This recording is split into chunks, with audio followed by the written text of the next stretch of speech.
Pernah nggak sih Anda nonton presentasi terus kayak, wah ini kok nempel banget ya di kepala, sampai beberapa hari kemudian pun masih kebayang gitu detailnya? Sering ya kejadian kayak gitu. Iya kan? Nah, hari ini nih kita mau coba ngulik lebih dalam materi dari Anda, khususnya bab 5, soal rahasia di balik momen wow itu. Atau kalau istilahnya, jaw-dropping moment. Momen yang bikin melongo gitu ya. Betul. Gimana caranya bikin kejutan yang bikin pesan kita tuh nancep banget di ingatan audiens? Dan ini menariknya bukan sekedar trik panggung loh. Ada alasan ilmiahnya loh. Gitu. Kenapa momen kejutan yang mainin emosi ini bisa seefektif itu? Nah, itu dia. Otak kita ternyata punya cara kerja khusus ya buat merespon hal-hal kayak gini. Iya betul. Oke, kita langsung aja deh ke intinya ya. Eh, rahasia hashtag 5, sajikan momen yang mencengangkan. Jadi idenya ini kan kita mesti ciptain satu titik, satu highlight gitu ya, dalam presentasi kita. Satu momen puncak.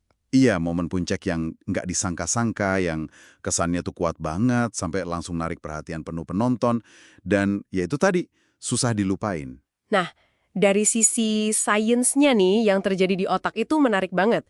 Momen kayak gitu tuh memicu yang namanya kejadian bermuatan emosi atau emotionally charged event. Oke, kejadian bermuatan emosi, gimana tuh maksudnya? Jadi ini tuh langsung mengaktifkan bagian otak namanya amigdala. Anggap aja kayak stabilo atau penanda prioritas gitu di otak kita. Amigdala ini kasih sinyal, ini penting nih, ingat ini. Oh, kayak di-highlight gitu ya, informasinya di otak. Nah, iya. Terus barengan sama itu ada juga lonjakan dopamin. Dopamin ini seringnya kan dibilang hormon bahagia atau reward molecule, tapi di konteks ini fungsinya juga kayak nekan tombol save. Jadi memorinya langsung disimpan. Wah, jadi ada penanda prioritas plus tombol simpan otomatis gitu ya? Keren juga. Makanya, momen yang bikin kita ngerasain emosi entah itu kaget, takjub, atau mungkin agak ngeri dikit, itu diproses beda sama otak dibanding informasi yang datar-datar aja. Memorinya jadi lebih hidup, lebih nempel. Istilahnya apa tadi? Kejelasan yang ditingkatkan secara emosional ya? Tepat, emotionally enhanced vividness. Momen itu jadi terasa lebih nyata, detailnya lebih gampang diingat, dan tahan lebih lama. Jadi, kalau Anda bisa nih, ngerancang satu aja momen kayak gini, wah, efeknya buat nanemin ide utama Anda tuh bisa gede banget. Contoh yang paling sering disebut pasti Bill Gates ya, waktu di TED 2009.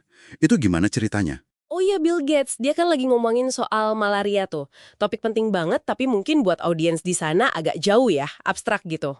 Iya, mungkin cuma angka-angka aja gitu ya. Nah, terus tiba-tiba di luar dugaan, dia buka toples. Dan dia lepas nyamuk ke arah penonton. Hah, serius? Dilepas gitu aja? Iya, bayangin aja reaksi orang di ruangan itu. Pasti kaget banget kan? Campur aduk mungkin antara shock sama ya mungkin agak takut juga. Gila sih itu. Bener-bener bikin ancaman malaria jadi terasa nyata banget di depan mata ya. Itu dia poinnya. Gates gak cuma kasih data, dia bawa pengalaman atau setidaknya potensi pengalaman digigit nyamuk malaria langsung ke audiensnya. Itu kejutan yang sangat relevan, mengubah data abstrak jadi momen emosional yang ya ampun konkret banget dan pasti nggak bakal dilupain. Pantesan viral kan momen itu? Benar-benar. Terus ada contoh lain yang juga fisik banget, Dr. Gilbert Taylor ya, yang ahli neuroanatomi itu. Ah iya, Dokter Jill. Dia kan cerita pengalaman pribadinya kena stroke. Nah, pas cerita itu, dia beneran bawa otak manusia asli ke panggung. Agak ngeri mungkin ya buat sebagian orang, tapi efeknya pasti kuat banget. Persis. Apa yang Dokter Taylor lakukan itu langsung bikin konsep otak sama stroke yang tadinya mungkin klinis atau abstrak jadi sesuatu yang fisik, nyata, ada di depan mata audiens. Jadi kelihatan langsung gitu ya. Iya, rasa kagetnya itu yang ngejamin perhatian penonton pasti 100% ke dia. Dan bikin memorinya nempel kuat. Plus, ini otentik banget kan? Karena nyambung sama keahlian dia dan cerita personalnya. Dan kalau ngomongin momen ikonik, nggak bisa nggak nyebut Steve Jobs ya. Dia kan jagonya bikin momen-momen kayak gitu. Oh jelas, masternya itu. Yang lebih baru, pas dia keluarin MacBook Air super tipis itu dari amplop coklat biasa. Nah itu dia. Coba perhatiin, yang nyambungin contoh Gates, Taylor, sama Jobs ini bukan cuma soal bikin kaget aja. Terus apa dong? Mereka semua pakai momen itu buat secara dramatis mengubah persepsi audiens dalam sekejap mata. Gates soal urgensi malaria, Taylor soal realitas otak kita, Jobs soal arti baru dari portabilitas dari desain. Oh iya bener juga. Kayak ngasih lihat ini loh maksudnya secara langsung ya. Betul. Demo jobs itu kan teatrikal, nggak ketebak, dan secara visual langsung nunjukin nilai utama produknya. Jauh lebih kuat daripada cuma slide isinya spek doang. Momen-momen itu akhirnya jadi identik sama inovasi Apple.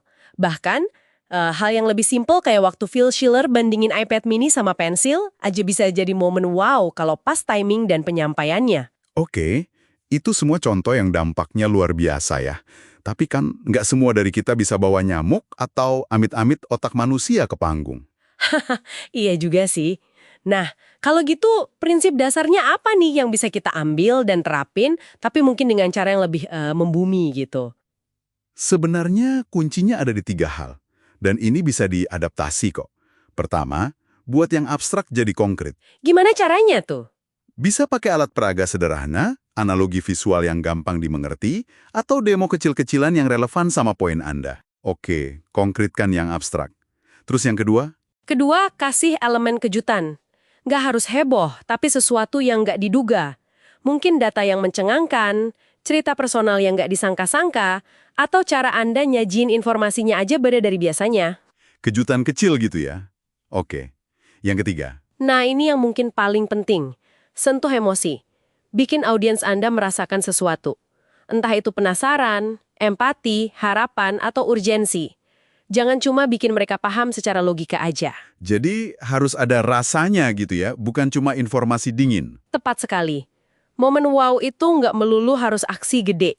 Perbandingan cerdas, statistik yang dibingkai dengan cara yang bikin kaget, atau cerita personal yang kuat itu bisa sama efektifnya kok.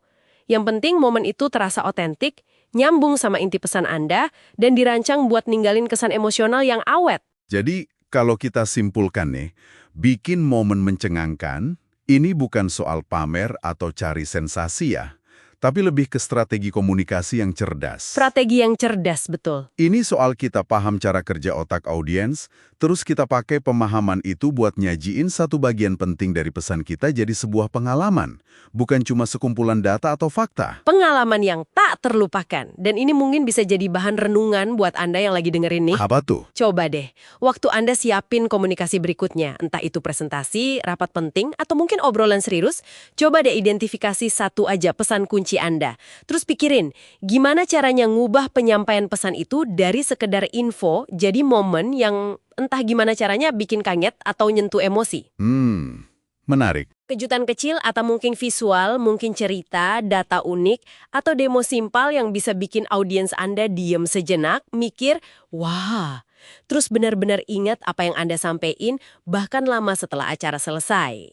Wah, itu tantangan yang menarik banget buat dipikirin ya. Oke deh, terima kasih banyak sudah berbagi wawasan di pembahasan mendalam kita kali ini. Sama-sama. Sampai ketemu lagi di eksplorasi kita berikutnya.